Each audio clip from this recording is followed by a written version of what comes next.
last night was insane. Oh my God. JR's. Oh my God. It's. How long's JR's been there now? Oh my God. I don't even know how long he's been there. It's been a while. I kind of weaseled my way into that place. A podcast that I was doing a number of years ago, one of my original podcasts, I went over there and I interviewed the band from Pittsburgh called Cian. Mm-hmm. Did you ever hear them? No. Irish band? No. That was the first time I saw microphones that held yards of beer, microphone stands. Yeah, okay. And their tip jar was a toilet. Nice. Then they did Pittsburgh-related and dirty Irish songs. Nice. They were terrific. Nice. And interviewed them back there between the kitchen and the bathrooms. And Lovely. yeah, it was a great experience. I love those stories. Yeah. So what made last night so nuts? I have a Tuesday night that reminds me, I call it Irish Bob's 2.0. Irish Bob's 2.0. Well, you remember how Irish Bob's got on Monday nights? Okay. Yes. It was, people would flock into that place on a Monday night. On a Monday night. It was insane. It was insane. The place to be. Period. If you were doing anything on a weekday, the one day you were doing was Monday. And who goes out on a Monday? So last night at JR's was like this. Yeah, it's been like that. It's been like that for a number of months now. It's been growing in.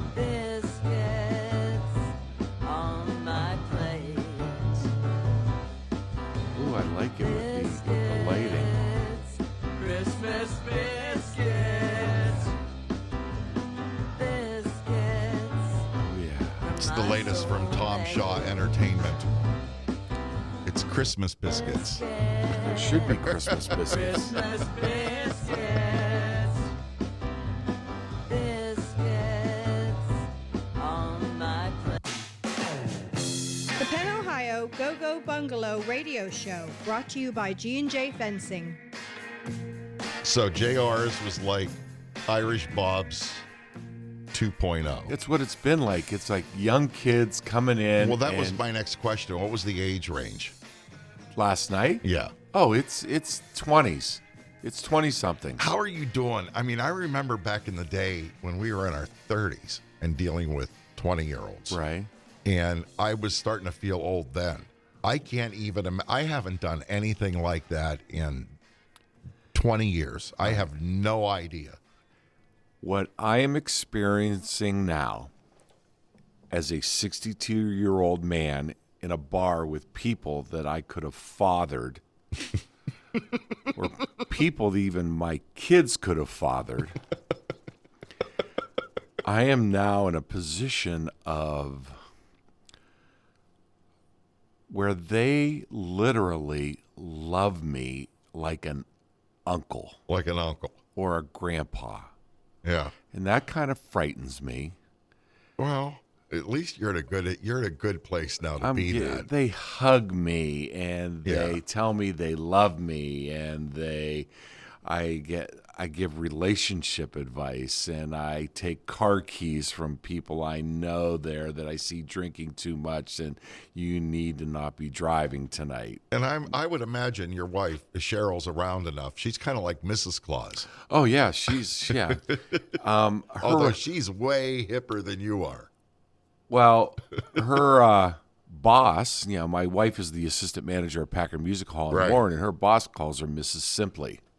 Oh, that's cool. Yeah. Speaking of that, I was thinking about this. I think our 70-plus listeners would be okay. very interested for you to take a moment and tell the story of how you and I came to Simply Ed and the evolution of that name. We've had a couple of conversations over the years and with our friendship, and I know that other people out there have tried to take credit.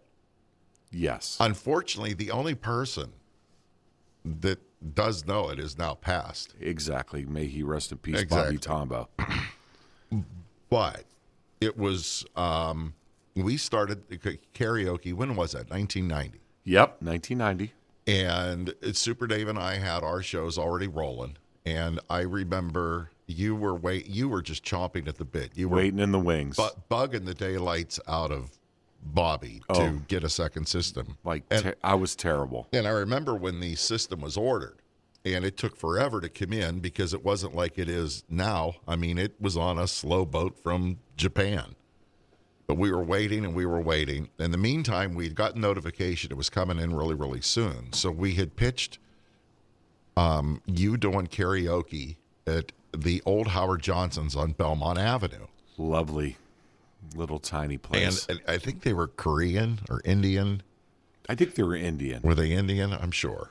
But for whatever reason, the price was right, and he thought it would be interesting, and it was all going to be the newest rage. And so we decided the week before we were going to start karaoke, we talked you into going in there and just DJing for the night. The guy really wanted entertainment.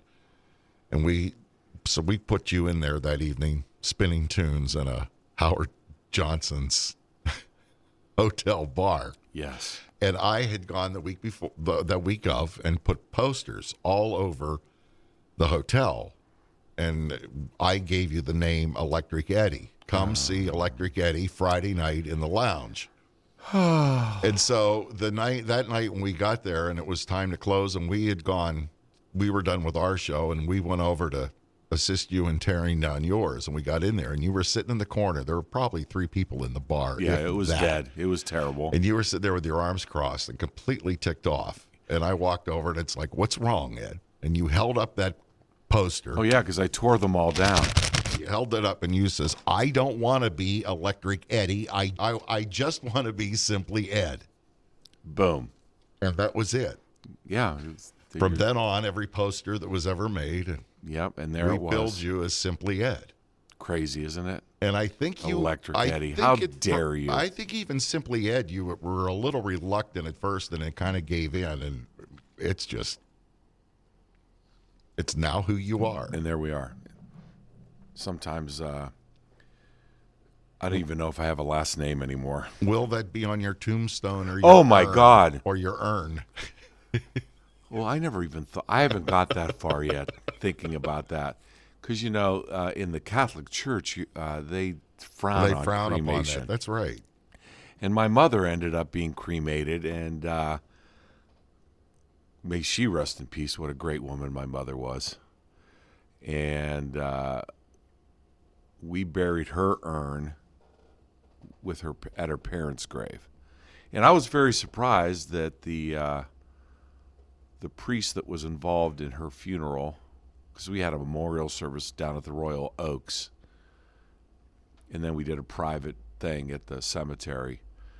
But he was okay with the cremation and the burying and whatnot. But yeah.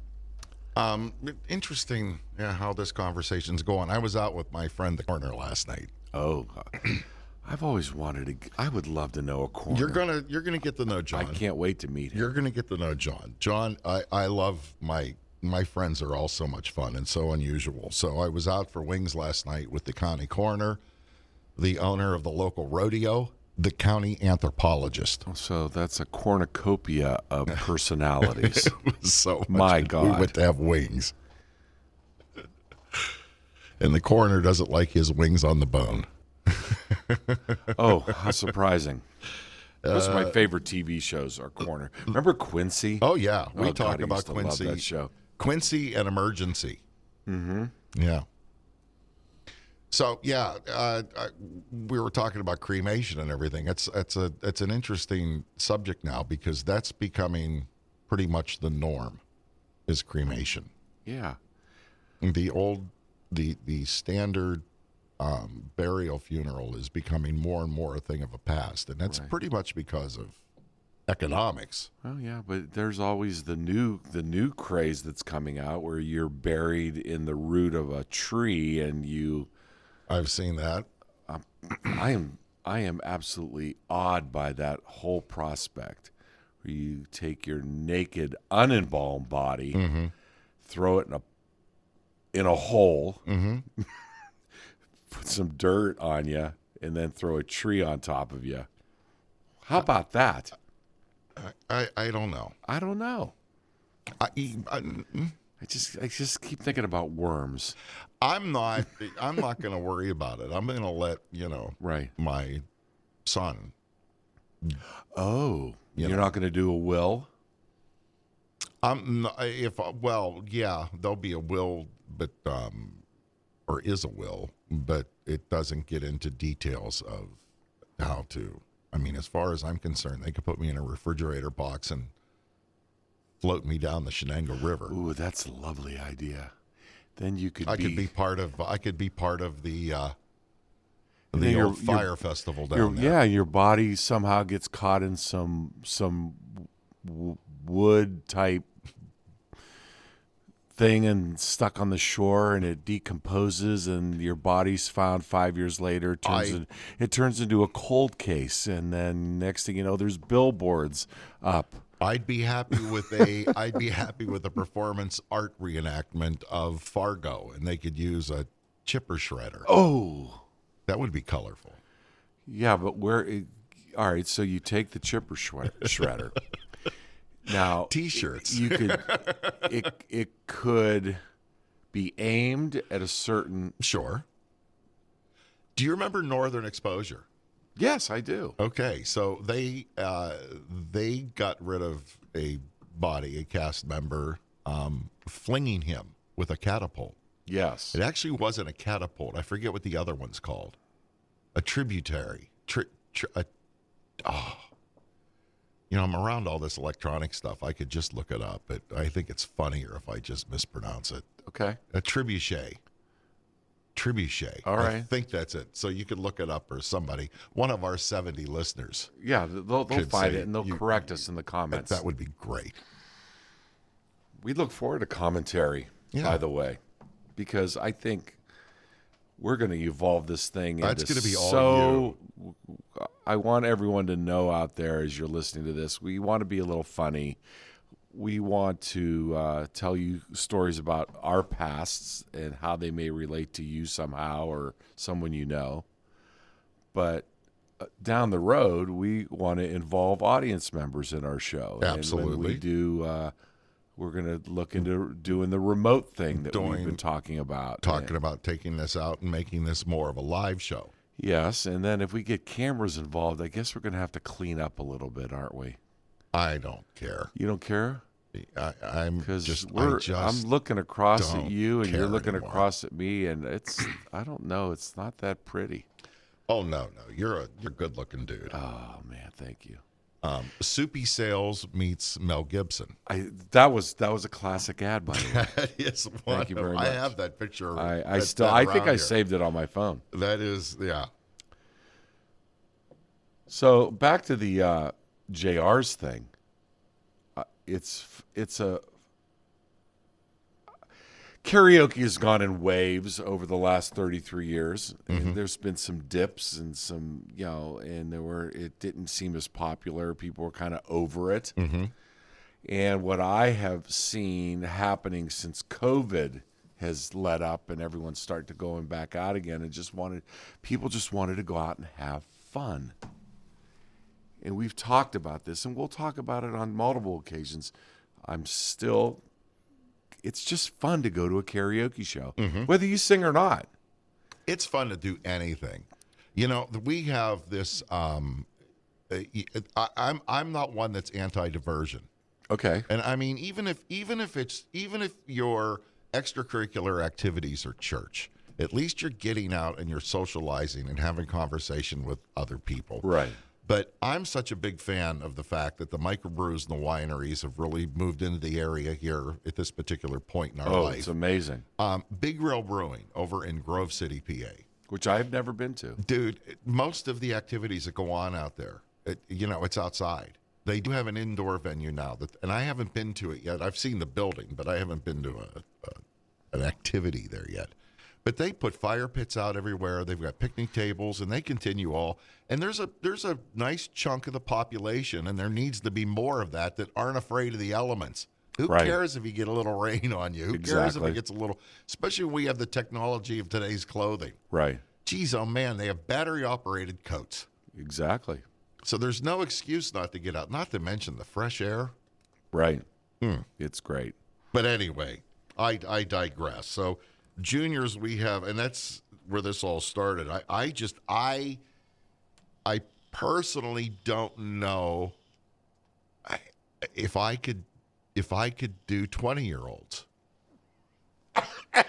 That didn't come out right. I Well- just choked a little bit. Okay, that I could participate in extracurricular activities of the entertaining music. Well, I don't. I don't think I relate anymore. It makes me sad. I am very blessed that I had children late in life. That we did touch on that last time, and that is No. a big factor. I mean, my my- son's 40. Yeah, I'm 62 and I have a 21-year-old and a 15-year-old. Mm-hmm. And I will tell you, as they got into music, I was exposed to what they were listening to, which helps me stay young and fresh, I guess, and current. Mm-hmm. And I'm finding that my young people that are coming to my karaoke shows now and the songs that they're choosing to sing, that they're introducing me to music I don't normally listen to. Then I'm blown away by some of these kids. There was a kid last night that couldn't be older than 25 that sang Riders on the Storm by The Doors and did a great job on it. So I appreciate that these younger kids are into some of this classic music that I grew up with. And then they put in a slip, and I go, oh, my God, you're going to sing this song? This is great. Some young kid last night sang Brandy by Looking Glass, which is one of my all-time favorite songs. And I'm going, I love this. And thank you for this, because now it gives me something I can relate to, because I'd love to sit down and ask those kids. If a 20-year-old singing Riders on the Storm, then he has to remember where he heard it first, Right. and I'd like to know that story. Yeah, exactly. Or if Was it somebody's his doing parents Brandy. or was Yeah, it just grandparents, or, right? Exactly. was it Guardians of the Galaxy. Well, in my case, with my oldest son, I introduced him to vinyl years ago, and we would go through my record collection, and I'd play him Billy Joel and The Doors and Led Zeppelin and Pink Floyd and a whole gamut of different genres of music. And especially after my divorce, when it was my turn to have the boys, we listened to a lot of music. And he now has an incredible vinyl collection of his own. I bought him a really nice turntable a couple of years ago for Christmas, and he goes to record stores all the time. And he's like fishing through bins like I used to when I used to go to Underdog Records back when it was on South Avenue back in the day, which Underdog now is in Hubbard.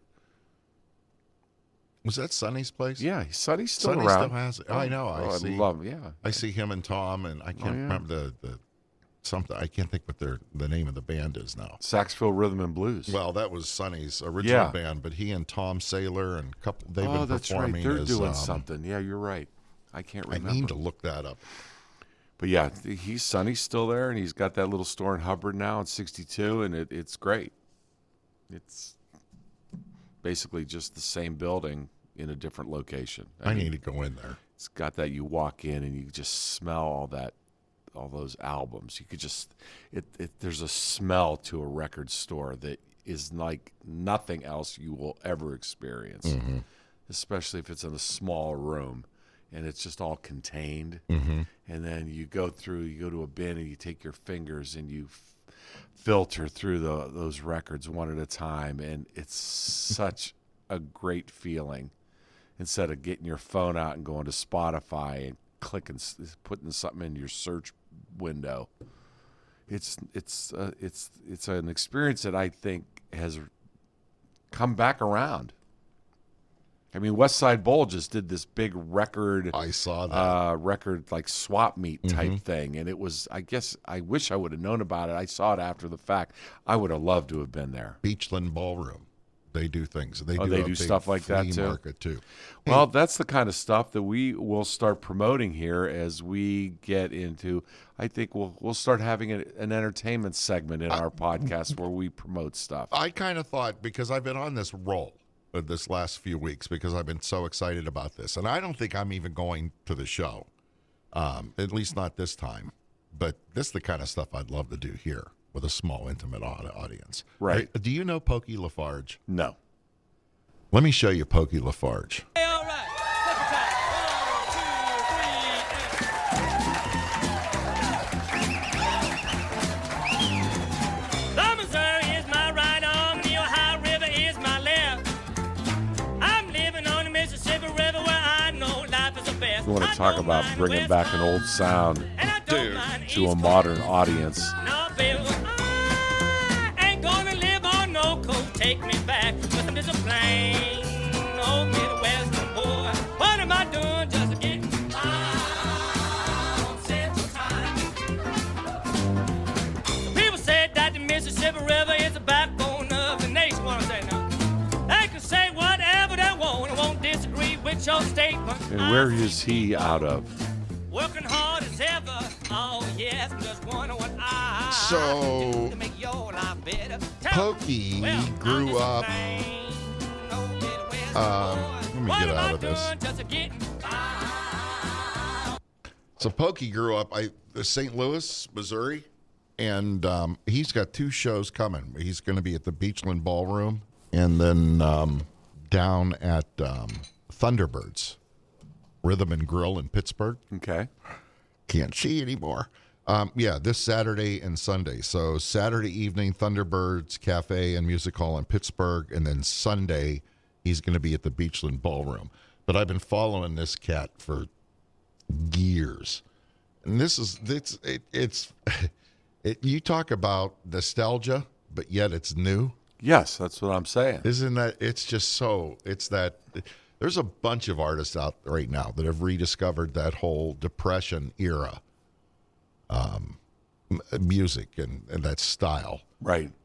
Not to mention, too, I got through producing my latest music podcast here today, too. And it just so happens that... Which I think people should listen to, by the way. Thank you. You should promote yourself. The Preservation Hall Jazz Band. Now, go back and look them up. I've heard of them. Yeah. They're amazing. And then the Dirty Dozen Brass Band.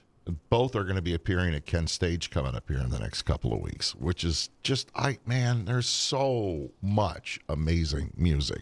But this Pokey Lafarge, excellent. dude, it makes me happy every time. You put on a video, it just Right. makes you happy.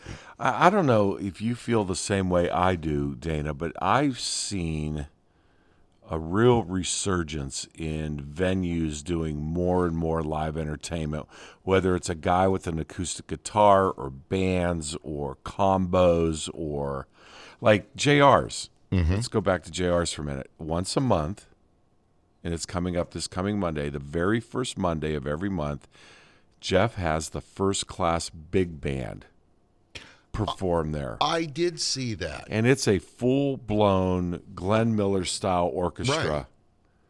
How's it being received? It's huge. So- they're packing the place. How about the swing dancers? Well, and they are getting some dancers you too, remember because the he Cedars. leaves that dance floor open for that. The Cedars down in downtown Youngstown. Back in the day, they used did to- do and that. They had a big group of swing dancers. Oh, absolutely. Dude, I used to remember get that. down there and nurse and But this is An he old does it granddad. once a month from 7:30 to 9:30, the first Monday of every month at JR's First Class Big Band. Our good friend Jim Richley is on the drums because Oh, yeah. He drums for 18,000 different genres of music. Yeah. Oh yeah, yeah. I haven't seen Rich forever either. I think he might be the new drummer in the Imagination Movers, even for all I know. Oh, sorry, Disney reference. I was a dad. I took the Imagination Movers. If you don't know who they are, they're on Disney. It's 4 guys dressed up in moving coveralls, and they all original music, and it's all kid-related stuff with themes and more moral lessons and blah blah blah. Well, my kids were addicted to that show when they were young.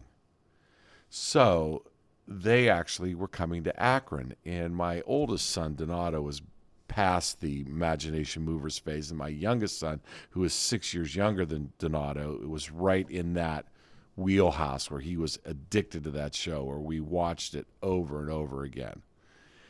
And so my ex-wife and I got tickets to the show, good seats. And my son, Dante, at the time had very long hair. We let his hair grow out because, dad. And it was down to his shoulders at this point. And it was so coincidental. He kind of looked like the bass player in the Imagination Movers. So we found a blue coverall that matched theirs. And we had them name tagged because they had their name tags on it, like like a worker has a name tag on his coveralls. Right. So we put Dante on it. We went to the show, and he dressed up. So the concert's going on. Dante's having a blast. So at a point in the concert, they invite the kids up to the orchestra pit area. They didn't have any seating there, and they wanted the kids to come closer to the stage and dance. And they said the parents could stay. They didn't want the parents to stand. They wanted the kids to come out only.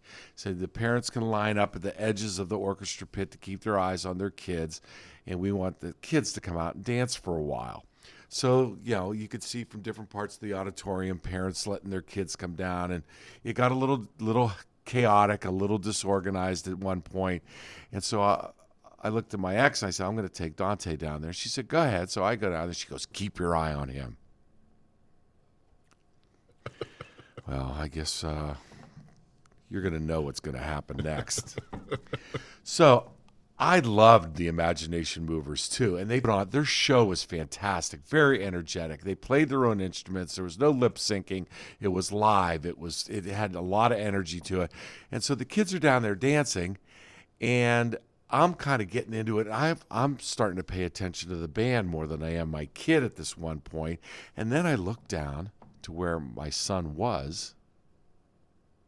He's gone. He's not where he was dancing with these other little kids.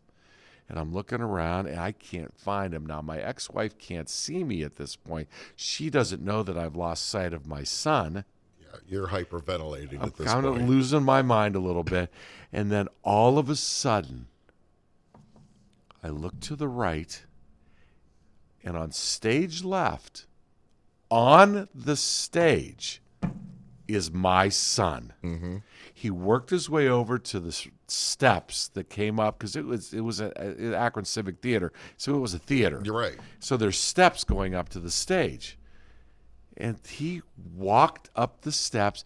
All of a sudden, he is on stage with the Imagination Movers, and he's having the time of his life. And the band all of a sudden notices him. I notice him. My ex-wife, I turn around. She sees him. She's losing her shit. That's where you just take credit for it. I'm loving my life. My son's on stage. Yeah. And it was so funny because when the song ended, because it was towards the end of the song when he did it, the bass player went over to Dante, and everyone's looking because they look alike. It looked like a little mini-me.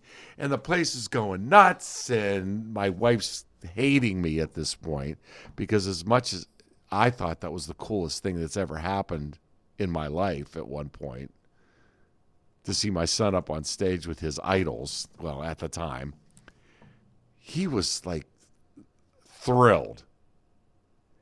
And the kid and the bass player got down on a knee, and everyone's looking, oh my God, he looks just like me. He said something on the mic because they had headset mics. Yeah. So he's talking.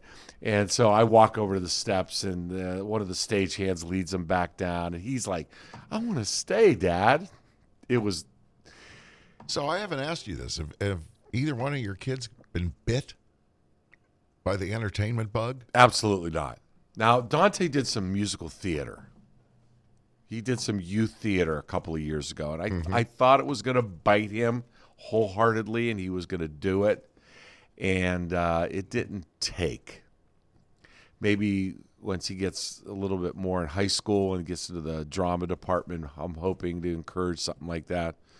But he goes to Holland High School. They don't have a big theater department, and they do a school play every year, but it's usually mostly seniors. That's something So, that's so yeah. sad. That's disappeared Yeah, pretty much everywhere. Dante had his moment. He had his moment where he did some stuff. And hopefully I'll see some more of that. He's definitely the ham of the two. Donato is a little more mellow. My oldest is very mellow. He loves his music, loves going to concerts, definitely has a music bug like I do. But you couldn't get him in front of a microphone if you paid him. He has no desire to do that. I could see Dante doing something like that down the road. He's definitely got more of a Simply Ed personality to him, which some say is not always a good thing. Because, boy, do I get myself in trouble. Well, hopefully, though, he will, he's observed, he's learned a lot from his father. You're a terrific communicator, so I know there's Well, no you know what? I've been doors very closed there. open with my kids about what I've gone through and Sure. some of my life experiences that maybe some parents wouldn't talk to their kids about at that think it would age, be and I have not hesitated. I think it'd be a complete waste if you didn't. Right. Yeah. Right. Good for you. Yep. My son and we went through the big talk before COVID. And that was, where what he loves about me, where I failed him, that whole thing. It was, and getting it as an adult, it was tough. It was a tough time. The Worked out. You asked the where I failed you question? Or I didn't ask me, he told me, I should say. Interesting. It wasn't so much that, I carried a lot of guilt. He knew that. Right. But regardless of the fact, he pretty much stood up like a man and let me know exactly how he felt. But the whole time letting me know, too, that he loved me and he loved me even more. And me, same way with him. And relationship has a bit better. I don't have any problems with differentiating with him with age for whatever reason. And I guess that's primarily because we basically both grew up together. Right. So he's never, I don't think of him now as a 20-year-old. I remember him as a 20-year-old. I Right. remember him as a 15-year-old. We were talking about music and stuff and all of that earlier. I remember one of the first times I was blown away by my son knowing music that I knew. Was a show that you were actually the sound engineer. It was when Dave and I were doing one of our radio shows in downtown Youngstown. We had the stage. It was all, remember, it was set up during Right. the summer. Right. And I think it was Graphic Pink, one of those bands that was playing afterwards. Man, did they own their little slot of time when they were popular. They owned it. And so before the band played, and of course you're sitting there, they're getting the stage set after our radio show, and my son is sitting on a road case, and you were playing REM, It's the End of the World as We Know It. And I heard this singing, and I turned around, and it was my 12-year-old, whatever he was, son, sitting there on the road case and singing loud and singing every single lyric. And I that's looked nice. at him, and I said, where in the world did you learn that? And from your record collection. That was Nice. the first time that ever happened. That's really nice. I would have picked a better song. I know. But talk about a difficult song. Yes, I absolutely. never could do that. I couldn't do that in karaoke. Exactly. Just Yeah, that and We Didn't Start the Fire. I never even tried to my tackle any of those songs. God. I don't think my mind works that quickly. Well, so how was your Thanksgiving?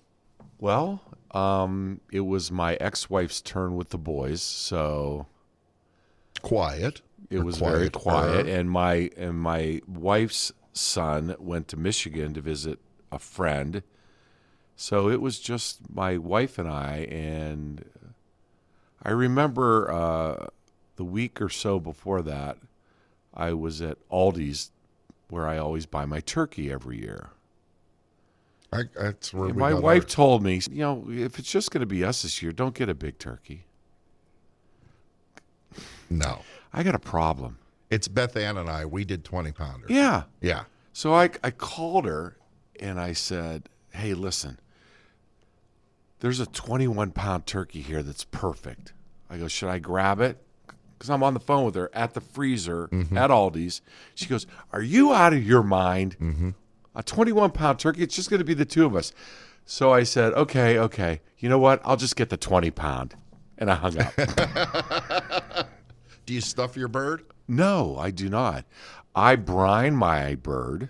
I remember that. We did have this I conversation. brine my bird for 48 hours prior, get it out the crack ass of before dawn, and let it get to room temp, and I stuff it with apples and onions. Okay. Yep.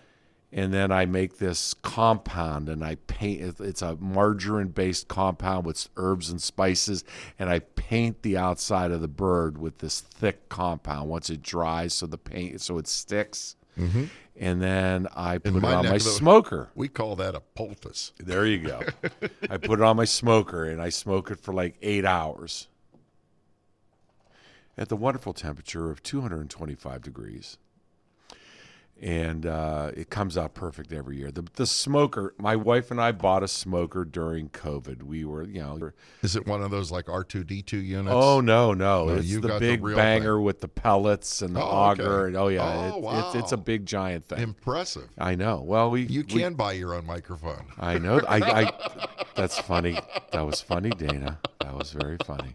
Go ahead. But that was our big purchase during COVID because when the bars shut down, I was completely out of work because I don't have a day job. I make my living from karaoke and weddings and private parties, and we bought a smoker. And I put that sucker together, and I used it that first time. And it was like angels from heaven, that steak that came off that smoker. And then I've discovered things like smoking tomahawk steaks, those big, thick ones, and smoking chili and a macaroni and cheese in a cast iron skillet, smoking that. It's just crazy stuff. So I have not done this since. But back in the day, back when you and I were down at 3 by the River, down at Tully's, and Tully's was first starting to do barbecue. Yes. And they brought in an outside smoker I that remember they were that. testing. That Thanksgiving, we actually smoked a half a dozen pumpkin pies.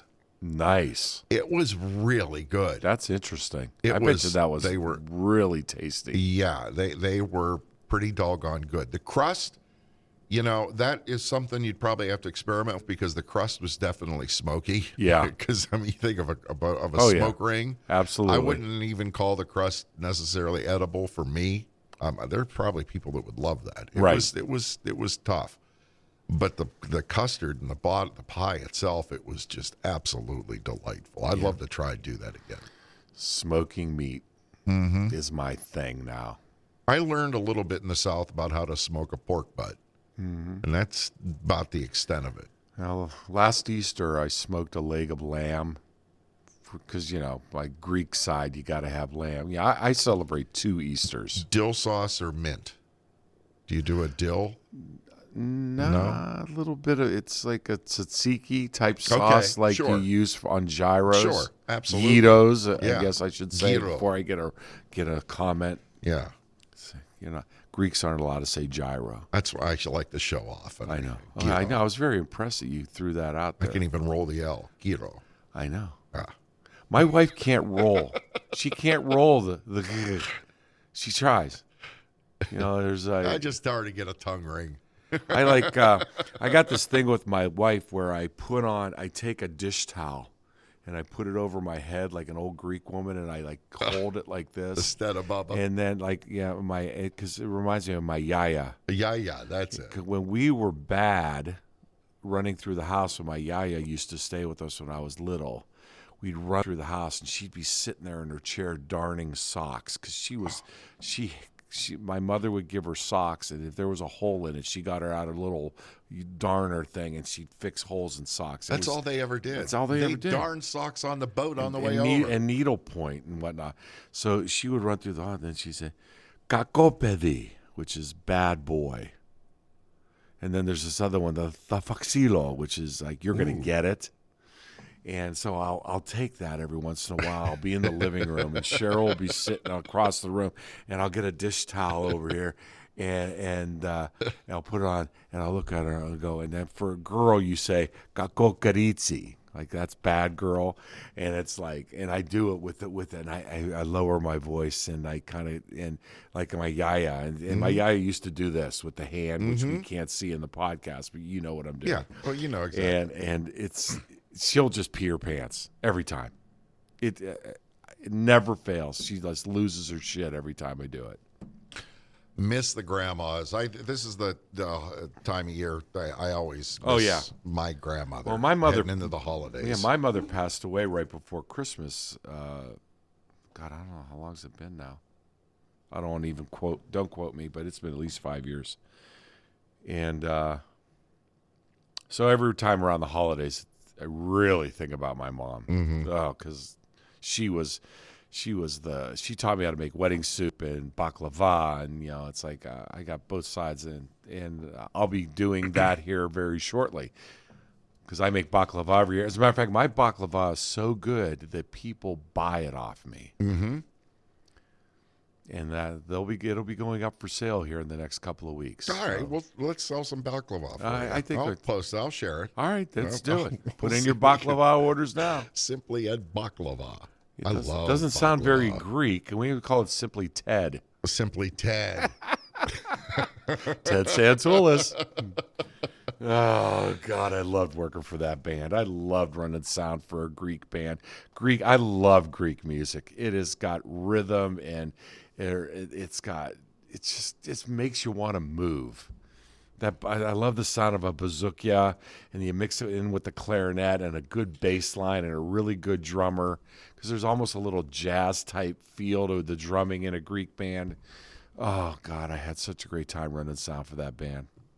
I'll have to feature them sometime, or we'll have to dig some up and play it on Oh, this program. yeah. Why don't we do that? That was really my introduction to Mediterranean music. I've got some extra Grecian key albums sitting in my basement. We can sell them. What would happen? Them. If you want to get the Greek beacon up, if you want to grab their attention, let's go I've sell got their a box albums. of albums downstairs that I never got rid of. It's $7. No, we got to do it up right. We got to put like a $50.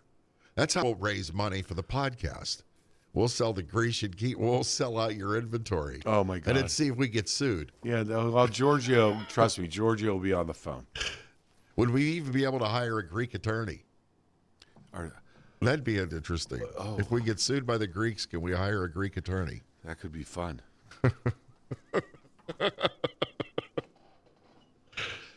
I have this idea, and I don't know that I could do anything with it. Okay. And I'm just going to throw it out there. Somebody's probably going to steal it. All right. And then we're going to be kicking ourselves. But wouldn't it be fun to put out a whole bunch of retro T-shirts of the old clubs and old stages that used to be in the area? I mean, I think here in Sharon, like in Hermitage, we had Domenico's. Oh, God. I Or the remember the Mark. flashbacks used Yeah. to play there all the time. Yeah. I don't know. Yeah, the Brothers 3 Lounge. Oh, yeah. You know, at the Sheraton. The New Affair. Or, yeah. Hey. They They all had logos. I'm sure we could Schuster's. find them. Schuster's, right there on the PA The Ohio new music border. station downtown, Pal Joey's. And Every once in a while, I see New York music T-shirts crop. Somebody's selling those. yeah, which I think is terrific. there's a company in downtown Youngstown. I think they have a little storefront too that's like a Youngstown theme type store. It'd be fun to do it like an homage. Oh, that would be to all of amazing. these stages that are gone. I know. I'd love to find an old Foxy's logo. I remember that place back in Warren. Tin Pan Alley, of course. Oh, Everybody's been to Tin Pan Alley, Oh, even my if God. they weren't there. and then in Kahunaville. Oh, I forgot about. Well, so how about this? Is where I go back to the mall. That was one of my first jobs, and when I was first married, my first marriage, and I was a waiter at Gadgets. Oh, really? Yeah, and then when they sort of defunct the chain, but they held on to it. They were trying to attract some outside investors to take over Gadgets as it was, and they took down the whole Looney Tunes Right. show. And my brother Brett and I actually went in there and painted all the logos and everything on that backstage. And they rearranged the letters of gadgets into EGADs. And they did Snidely Whiplash with Penelope on the railroad tracks. So that was my brother and I that did all the artwork I did not for that. know that. And we turned it into an adult nightclub. Right. And then it's really with my professional DJing. I mean, I DJ'd a lot, but that was, because they did a Saturday Night Fever floor, remember the multicolored and everything else? And yeah, and I was one of the club jocks there. Nice. And did a little entertainment booking. That was right out of the gate. That was the Tuesday night back in the day. That was back. Kahunaville. Oh, my God. You want to talk about people. Going back real quick to EGADS, too, that was when the VIP was across the parking Oh, lot. yeah. Was up and running like crazy. Boy, did that place just get mobbed every weekend. But Kahunaville was fun while It it was. lasted. It was. It was like a Disney version of a tiki environment. I know. It was great. They But used to dance. They had the bartenders and the waitresses all had the dance routines, and they'd take breaks, and they'd all jump on the bar and do the dance routines. It was really cool. It was a great idea, great concept, and I don't know why. I think they started raising their food prices, and that's when things started to go a little sour, because this is the Mahoning Valley. You can't start jumping up your prices like you're at Pittsburgh or Cleveland I remember and expect people to eat your food. I remember with gadgets and going back, this is 1982, 82, 83, and it being billed as the $10 hamburger joint back then. Yeah, But you were getting, Bugs Bunny and Tasmanian Devil entertaining you I know. in jerky but- motion. Frightening for young children.